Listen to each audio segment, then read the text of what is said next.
I'm out on the Armadale line and I'm going to be reviewing the detours that are in place out here at the moment for this railway line viaduct project. Even if you're not interested in the detours, I suggest you come out here and just have a look at the work that's going on, because the scale of it is just incredible.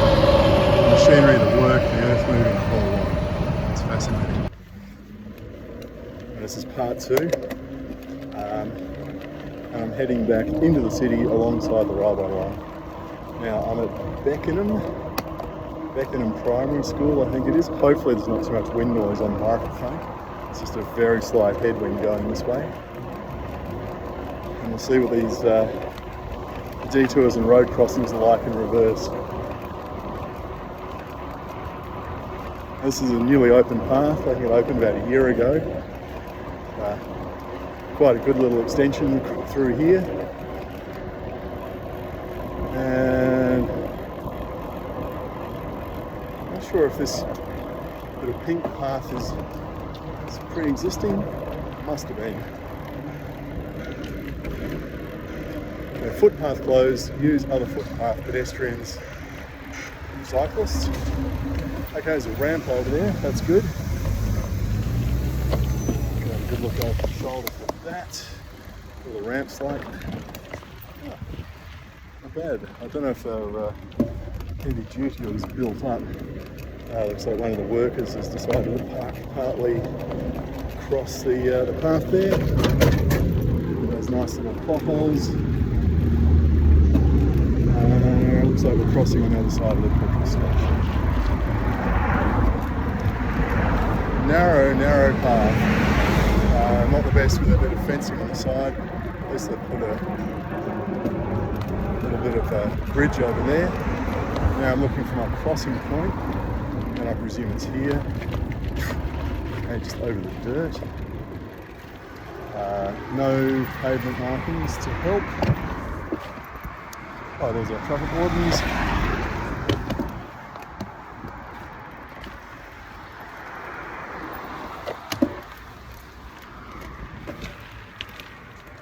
It's 20 to 3. Okay, I guess they're setting up for the after-school rush. Right, these little bridges are a bit narrow. A bit of clearance. Hey. This is what this was here for. Okay, I could see this from the other side.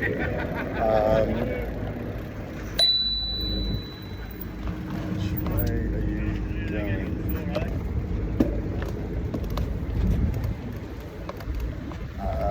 Don't know where I'm supposed to be here. Was I supposed to go around them, over them, to the left, get back on the path over there? Don't know. Now I got this great big black hose on the left here. At least they've put cones in front of it, which is good. That'll be very easy to miss in the dark. Clip with your pedals. It's a good size hose. I guess they're dewatering or something there perhaps.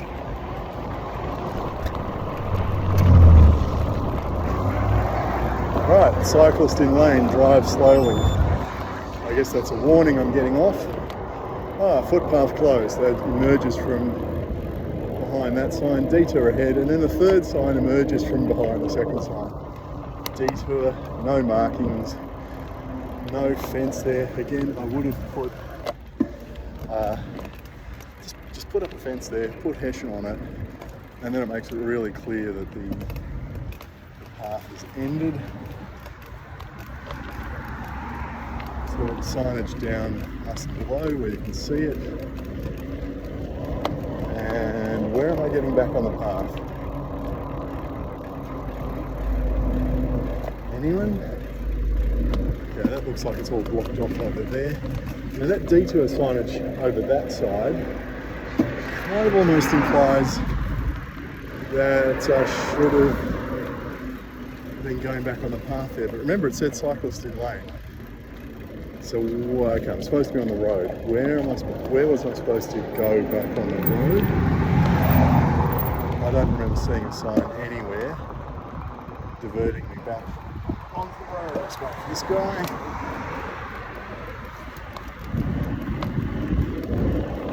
Okay, I'm back.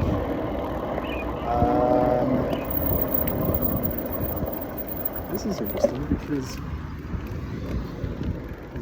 there's nothing there to say I can go back on. Path is closed there, that's fine. It's open here. What? How do I miss the signage there telling me to get back on the path? I'm going to go back and have a look at that because I can see there's actually a sign there pointing me this way, but somehow I missed it. Is there something blocking it, or is it just my eyes are... Oh. Right, okay, I see the problem. So, look, there's a sign over here that says pedestrians. Doesn't say cyclists, and it's right at the crossing point. So there's no warning. And if I'm riding in the lane, like I guess I'm supposed to be, not over here dodging around these signs and stuff out the front of the milk bar. Let's just do this again. And those parked cars on the right there block that sign over there from any distance. It pops up, you know, once you get past them. There's nothing here to say you should be turning left and getting onto this path. There's no pavement markings, there's no advance warning signage, there's no signage on the left-hand side of the road to tell a cyclist they need to turn left to get back on the shared path.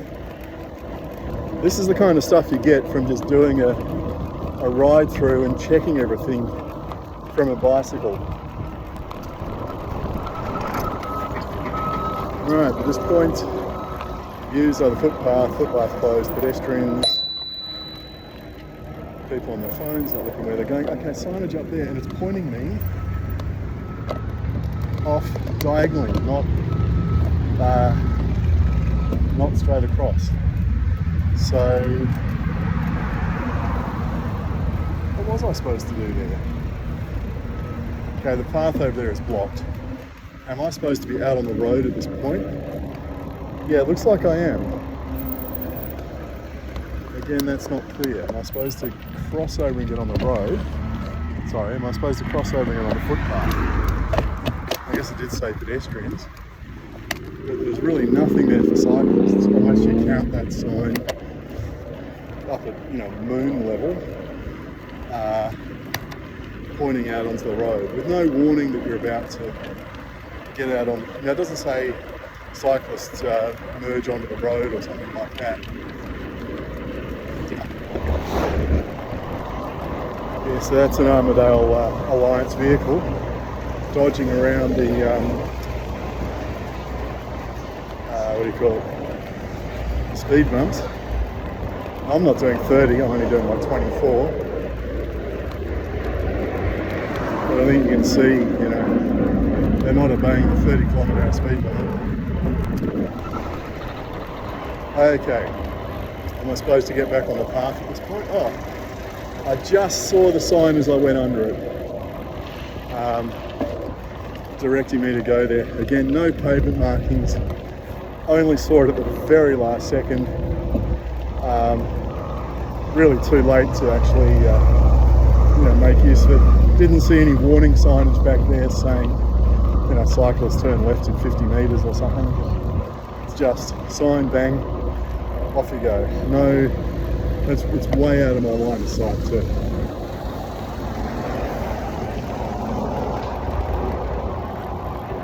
So yeah, very poor placement of signage. Just don't put that stuff up on poles.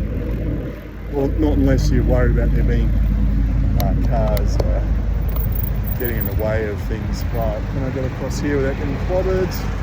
Go on my phone. Oh, go.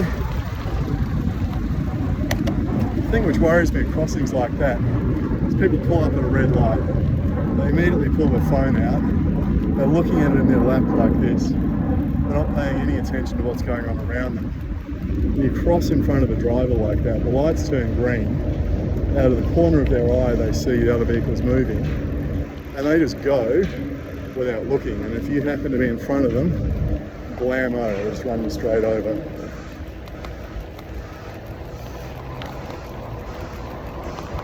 Okay, so this is the detour that's opened up. Well, the detour that seems to be no longer a detour.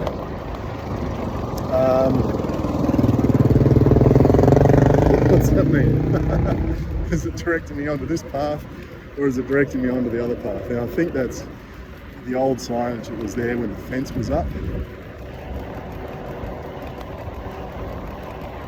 Now this fence, maybe all they've done is just push that fence across, because it is in fact blocking about a third or more of the shared path.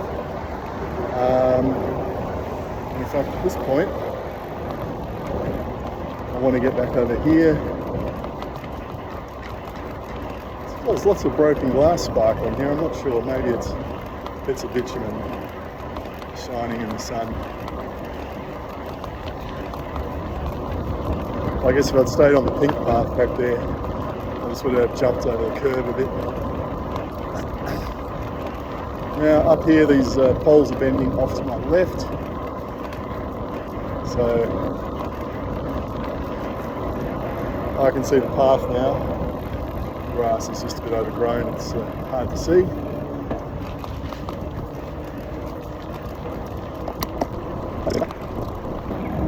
We're back at Hamilton. There's a very skinny little island in the middle. Not really somewhere where I can stop, unless on a foot like sideways.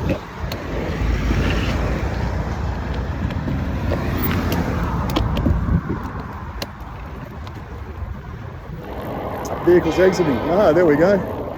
We got a truck pulling out. Well, at least there's a controller there, keeping an eye on things.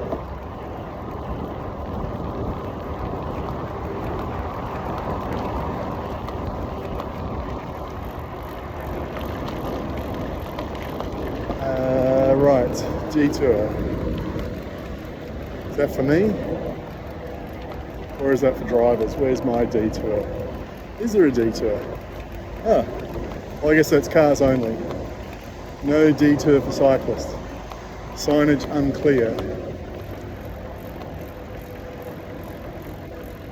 Oh, this is where the truck was before doing a bit of loading, I think.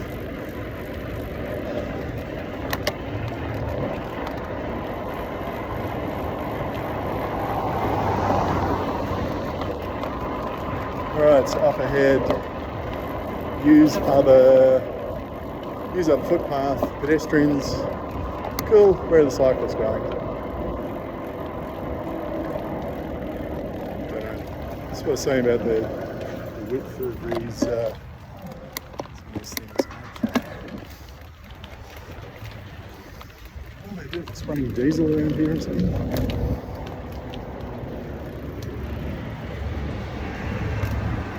Okay, again, that fence turns out into a blind corner. Pedestrians, right, turn left here.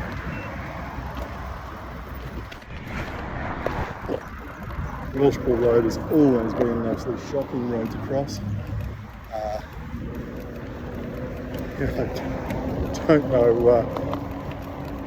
this detour actually might be better than what it was before.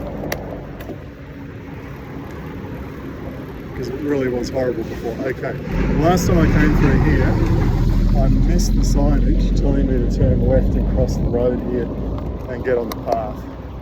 So at least this time, I should see it. Oh, there's some nice wide curb ramps there. Makes it a bit easier.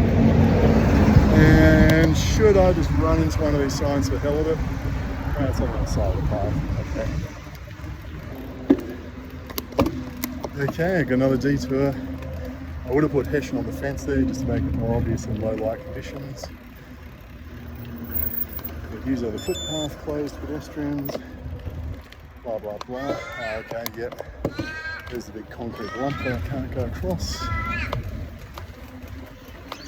Now, coming from this direction, there's that sign saying pedestrians left. Oh, okay. Let's just have a look at this gap here, right? So have a look at the width in between all these poles. This one is a little bit wider and I put a cone there. but that does not look like a gap that I'm supposed to cut through here. It just looks like the rest of that path. So I would have put down a pavement marking here, just an arrow going around to the left there and telling people you're crossing over here, because that's really not clear.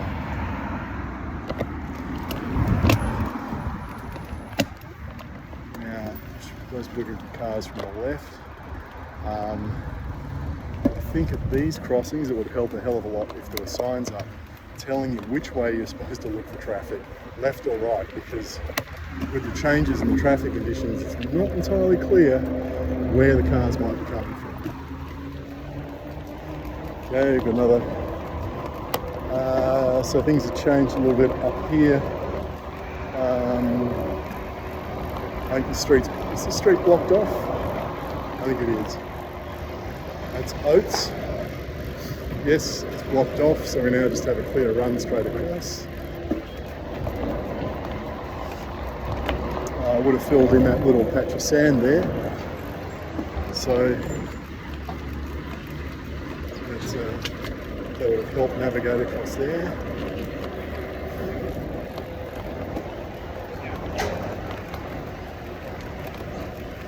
So I wonder how many traffic management companies they got working on this. So that was Alpha's traffic management.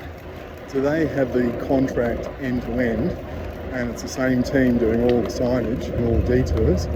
Or does each little thing have its own contract? Its own, you know, they've got different traffic management companies, and so they're all doing their own thing, which could explain why there's inconsistencies all the way through. Because what I'm looking for is consistency. I want to see the same thing from one end to the other. I don't want things to change back and forth because different companies have different ways of doing things. We have consistency in our signage right across the road network for a very good reason. I mean, this, if you look back at it, it was developed, in the 1950s in the UK for the motorways, where some designers came out with some principles as to size of signage, colouring, the fonts to use, distances before junctions and all that kind of thing. Yes, I watched that on YouTube. And so we've been doing that for longer than I've been alive. Yet when it comes to projects like this, it's like, yeah, we'll throw all the principles of consistency out the window and each mob will just do what they like. And look, it even might be a single company that's got the whole contract, but different teams with different supervisors. And so, each team within a single company is again doing things, their own way, and not giving the end user consistency. Because, what would it be like driving on the road if we had, inconsistent setups of traffic lights, or we had different shaped stop signs, or different colours for give way signs, or speed signs varied in size and shape and colour from one council area to the next. It'd be absolute chaos and madness, wouldn't it? We gave up on that idea a very long time ago. So why on earth are we allowing it to happen on projects like this? It should be the same across every single project, not only within the projects but between projects. So when I ride from here to Fremantle, for instance, I should see exactly the same setup. When I get down to the causeway, I should see exactly the same setup. There shouldn't be this mishmash of muck, mixed up between a multitude of, maniacs. Right, hopefully the last crossing here. So over there, I noticed you got a dad with his kids in a trailer. So just consider that, those kind of crossings need to be used by people like that. So she's in her electric gopher of some sort. This is what I was saying about these things have to be set up so they're usable by a wide range of people. It's at least a month since I've been out here, and they've put a lot more segments in. These amazing cranes that they used to do it. I guess they build the segments off site, bring them in and then lift them in with those. You can see further down there, well, on the other side of them, it's just bare uprights that make this as far as I've got. Just an incredible project.